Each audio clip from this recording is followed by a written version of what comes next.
आप सबका स्वागत है मेरे इस चैनल साहित्य दर्पण में। सुनो एक कहानी की। आज की कड़ी में हम मुंशी प्रेमचंद जी की कहानी परीक्षा को सुनेंगे। ये कहानी मुंशी प्रेमचंद जी ने लिखी है, तो आपके लिए प्रस्तुत है, जिसका शीर्षक है परीक्षा। जब रियासत देवगढ़ के दीवान सरदार सुजान सिंह बूढ़े हुए तो परमात्मा की याद आई।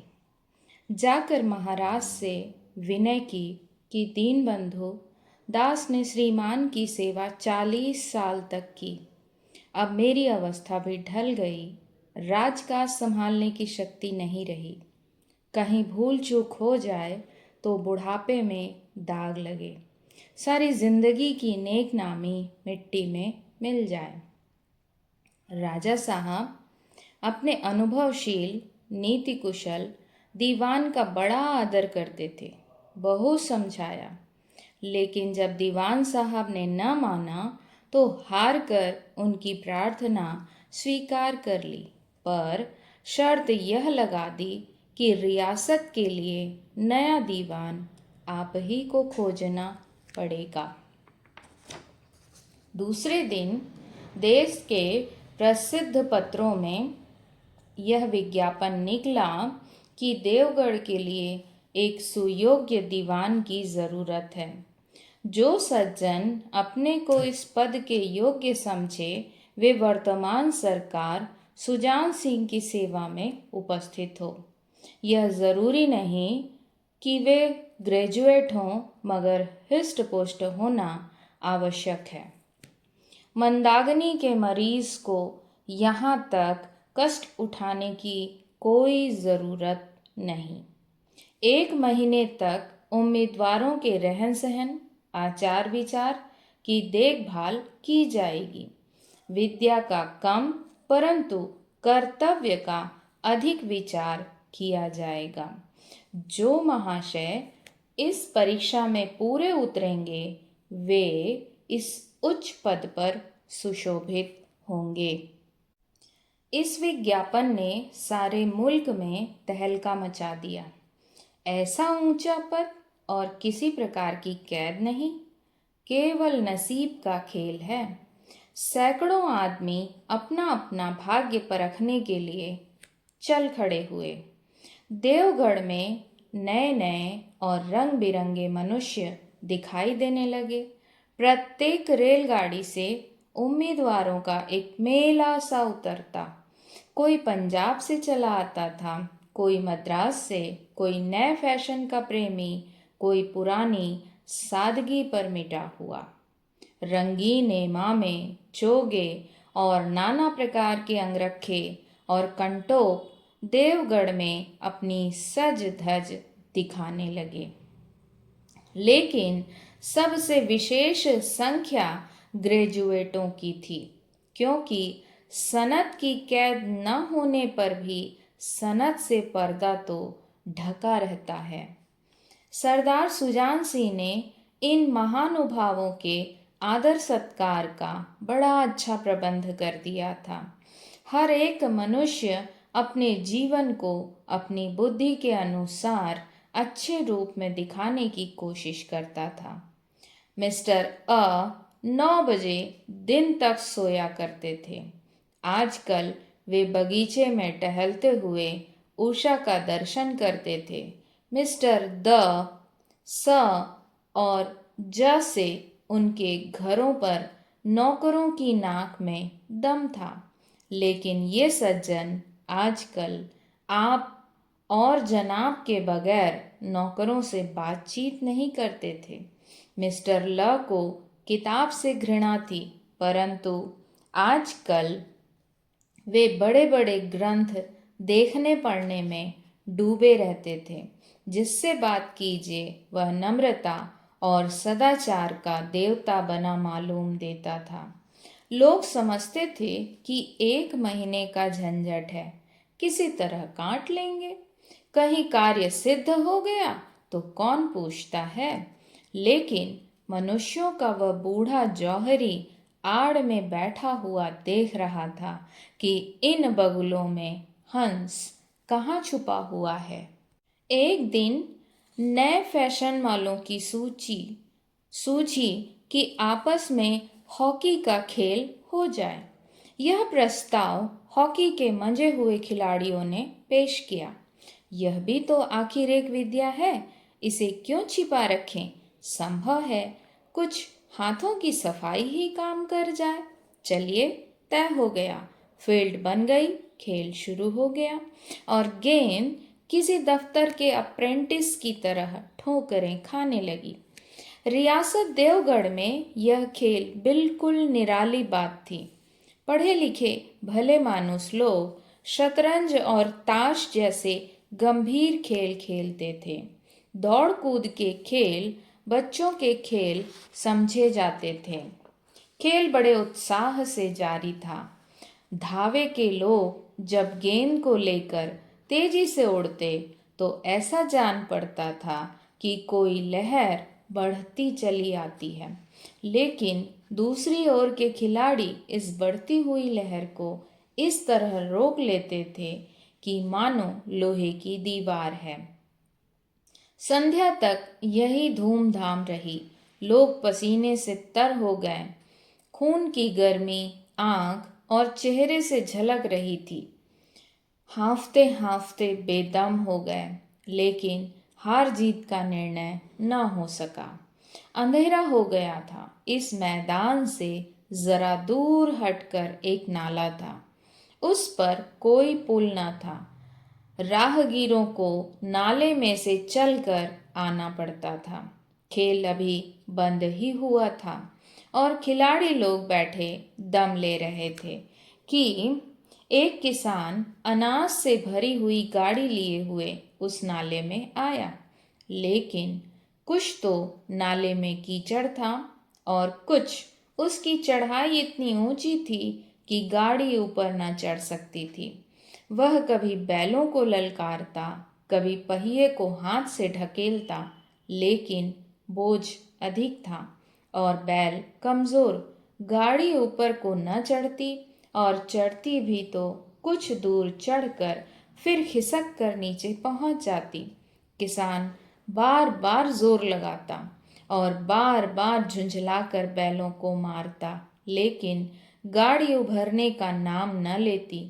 बेचारा इधर उधर निराश होकर ताकता, मगर वहां कोई सहायक नजर न आता। गाड़ी को अकेले छोड़कर कहीं जा भी नहीं सकता। बड़ी आपत्ति में फंसा हुआ था। इसी बीच में खिलाड़ी हाथों में डंडे लिए घूमते घामते उधर से निकले। किसान ने उनकी तरफ सहमी हुई आंखों से देखा, परंतु किसी से मदद मांगने का साहस न हुआ। खिलाड़ियों ने भी उसको देखा, मगर बंद आंखों से, जिनमें सहानुभूति न थी। उनमें स्वार्थ था, घमंड था, मगर उदारता और वात्सल्य का नाम भी न था। लेकिन उसी समूह में एक ऐसा मनुष्य था जिसके हृदय में दया थी और साहस था। आज हॉकी खेलते हुए उसके पैरों में चोट लग गई थी। लंगड़ाता हुआ धीरे धीरे चला आता था। अकस्मात उसकी निगाह गाड़ी पर पड़ी। ठिठक गया। उसे किसान की सूरत देखते ही सब बातें ज्ञात हो गई। डंडा एक किनारे रख दिया, कोट उतार डाला और किसान के पास जाकर बोला, मैं तुम्हारी गाड़ी निकाल दूं? किसान ने देखा, एक गठे हुए बदन का लंबा आदमी सामने खड़ा है। झुककर बोला, हुजूर, मैं आपसे कैसे कहूँ? युवक ने कहा, मालूम होता है तुम यहाँ बड़ी देर से फंसे हो। अच्छा, तुम गाड़ी पर जाकर बैलों को साधो, मैं पहियों को ढकेलता हूँ। अभी गाड़ी ऊपर चढ़ जाती है। किसान गाड़ी पर जा बैठा। युवक ने पहिए को जोर लगाकर उकसाया। कीचड़ बहुत ज्यादा था। वह घुटने तक जमीन में गड़ गया, लेकिन हिम्मत न हारी। उसने फिर जोर किया। उधर किसान ने बैलों को ललकारा। बैलों को सहारा मिला, हिम्मत बंध गई। उन्होंने कंधे झुकाकर एक बार जोर किया तो गाड़ी नाले के ऊपर थी। किसान युवक के सामने हाथ जोड़कर खड़ा हो गया। बोला, महाराज, आपने आज मुझे उबार लिया, नहीं तो सारी रात मुझे यहाँ बैठना पड़ता। युवक ने हंसकर कहा, अब मुझे इनाम देते हो? किसान ने गंभीर भाव से कहा, नारायण चाहेंगे तो दीवानी आपको ही मिलेगी। युवक ने किसान की तरफ गौर से देखा। उसके मन में एक संदेह हुआ, क्या यह सुजान सिंह तो नहीं है? आवाज मिलती है, चेहरा मोहरा भी वही। किसान ने भी उसकी ओर तीव्र दृष्टि से देखा। शायद उसके दिल के संदेह को भांप गया था। मुस्कुराकर बोला, गहरे पानी में बैठने से ही मोती मिलता है। निदान महीना पूरा हुआ। चुनाव का दिन आ पहुंचा। उम्मीदवार लोग प्रातःकाल से ही अपनी किस्मतों का फैसला सुनने के लिए उत्सुक थे। दिन काटना पहाड़ हो गया था। प्रत्येक के चेहरे पर आशा और निराशा के रंग आते थे। नहीं मालूम आज किसके नसीब जागेंगे। न जाने किस पर लक्ष्मी की कृपा दृष्टि होगी। संध्या समय राजा साहब का दरबार सजाया गया। शहर के रईस और धनाढ्य लोग, राज्य के कर्मचारी और दरबारी तथा दीवानी के उम्मीदवारों का समूह सब रंग बिरंगी सज धज बनाए दरबार में आ विराजे। उम्मीदवारों के कलेजे धड़क रहे थे जब सरदार सुजान सिंह ने खड़े होकर कहा, मेरे दीवानी के उम्मीदवार महाशयों, मैंने आप लोगों को जो कष्ट दिया है उसके लिए मुझे क्षमा कीजिए। इस पद के लिए ऐसे पुरुष की आवश्यकता थी जिसके हृदय में दया हो और साथ साथ आत्मबल। हृदय वह जो उदार हो, आत्मबल वह जो आपत्ति का वीरता के साथ सामना करे। और इस रियासत के सौभाग्य से हमें ऐसा पुरुष मिल गया। ऐसे गुण वाले संसार में कम हैं और जो हैं वे कीर्ति और मान के शिखर पर बैठे हुए हैं। उन तक हमारी पहुंच नहीं। मैं रियासत के पंडित जानकी नाथ सा को दीवानी पाने पर बधाई देता हूँ। रियासत के कर्मचारी और रईसों ने जानकी नाथ की तरफ देखा। उम्मीदवार दल की आंखें उधर उठी, मगर उन आंखों में सत्कार था, इन आंखों में ईर्ष्या। सरदार साहब ने फिर फरमाया, आप लोगों को यह स्वीकार करने में कोई आपत्ति न होगी कि जो पुरुष स्वयं जख्मी होकर भी एक गरीब किसान की भरी हुई गाड़ी को दलदल से निकालकर नाले के ऊपर चढ़ा दे, उसके हृदय में साहस, आत्मबल और उदारता का वास है। ऐसा आदमी गरीबों को कभी न सतावेगा। उसका संकल्प दृढ़ है। जो उसके चित्त को स्थिर रखेगा वह चाहे धोखा खा जाए, परंतु दया और धर्म से कभी न हटेगा। तो ये थी मुंशी प्रेमचंद जी द्वारा लिखित कहानी परीक्षा। मुंशी प्रेमचंद जी हिंदी के महान लेखक और कथा सम्राट के नाम से प्रसिद्ध हैं। उनका वास्तविक नाम धनपत राय था। उन्होंने अपने जीवन काल में कई कहानियाँ लिखी और इनकी कहानियाँ ज़्यादातर यथार्थ और वास्तविकता से जुड़ी हुई होती थी। इसलिए मुंशी प्रेमचंद जी को आदर्शवादी लेखक न कह के यथार्थवादी लेखक के नाम से या लेखक के रूप में जाना जाता है।